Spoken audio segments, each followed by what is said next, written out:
పడుకునేటప్పుడు ఉదయం లేచేటప్పుడు నా ప్రతి ఫస్ట్ మాటలో గర్భపురం గురించి ఉంటుంది. తర్వాత ఇంకోటి నేను షాప్ పెట్టాలనుకున్నాను. షాప్ పెట్టాలనేసి అయ్యగారితో ప్రేర్ చేయించున్నాను. నాకు బంధుమిత్రులు చాలా మందిని 45 మందిని అడిగాను. నేను షాప్ పెట్టాలనుకున్నా, నాకు అమౌంట్ కావాలి, ఇస్తారని అడిగాను. 45 మందిని అడిగితే ప్రతి ఒక్కరు నువ్వు పెట్టే జరుగుతున్నా, మనం పెట్టే జరుగుతున్నా అని అన్నారు. కానీ పెట్టుకో జరుగుతుందనే వాళ్ళు ఒకరు లేరు, నా బంధువులు లేరు, నా స్నేహితులు లేరు.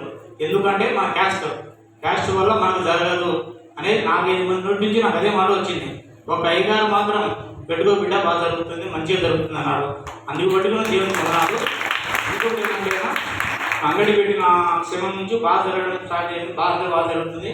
మా వారి వచ్చేసి అంగడి బాగా జరుగుతున్నప్పుడు మనం ఒకసారి సంఘంలో భోజనాలు పెట్టించాము అని అనేది.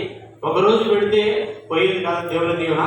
ప్రతి నెల ప్రతి ఆదివారము భోజనాన్ని అందించామని నేను మనసు నిర్ణయం చేస్తున్నాను. అందుబాటులో దేవునికి వందనాలు. ఇంకోటి ఏమంటే నేను వంట పని చేస్తాను అనేది ప్రతి ఒక్కరికి తెలుసు.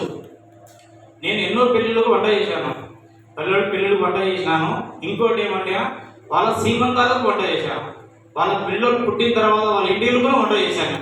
అట్లా ప్రతి ఒక్క కార్యక్రమం పెళ్లి చేసి వాళ్ళ సీమంతాన్ని చేసి వాళ్ళ పిల్లలు ఇంటికి కూడా వంట చేసి ప్రతి ఒక్క సాట సీమంతానికి నేను చేసుకున్న ప్రేయరు, ప్రతి ఒక్క సాట వంటకాడ ఏడ్చుకుంటున్న ప్రేయర్ చేశాను.